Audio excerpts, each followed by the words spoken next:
You're listening to the Catholic Family Podcast, Lent Around the World, daily meditations chosen and read by traditional Catholics from around the globe. Continuing our reflections on the Passion by Father Charles Doyle.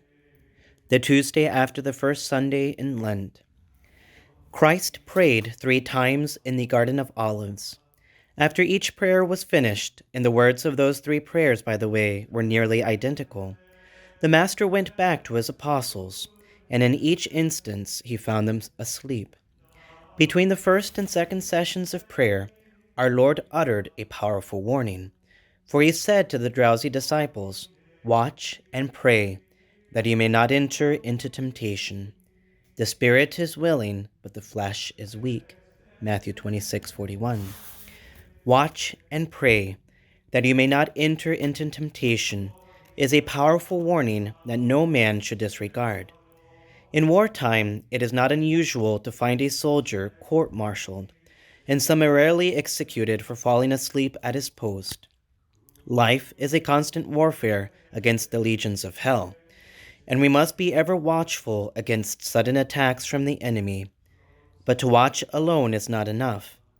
A sentinel posted on the walls, when he perceives the enemy gathering for an attack, would be foolhardy indeed to presume to engage the enemy single-handed. The wise soldier would send word to his commanding officer of the enemy's approach. Watchfulness lies in observing the imminent approach of the enemy, and prayer is the telling of it to God. Watchfulness without prayer is presumption, and prayer without watchfulness is a mockery.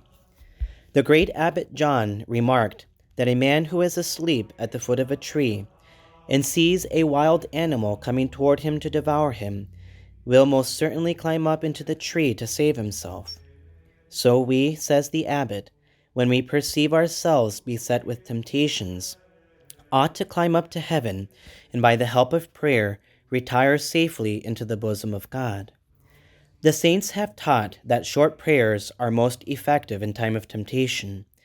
Saint Athanasius, for instance, taught that the opening phrase of the 67th Psalm produced miraculous effects for those who used it in time of temptation. Here are the words: "Let God arise, and let his enemies be scattered, and let those that hate him fly before his face."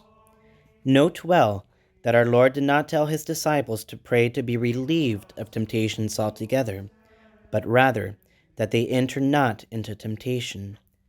God tempts no man, but he permits us to be tempted so to prove ourselves. Blessed is the man who endures temptation, for when he has been tried, he will receive the crown of life. St. James 1:12. St. Bernard, explaining these inspired words of St. James, says, "It is necessary that temptations should happen. For who shall be crowned but he that shall lawfully have fought? And how shall a man fight if there be none to attack him? Be undeceived. Position, piety, or experience will not spare you temptations. Adam fell when he was in the state of grace, and Peter fell soon after his first Holy Communion. Resolve today to make use of the holy names of Jesus, Mary, and Joseph in the very outset of any temptation.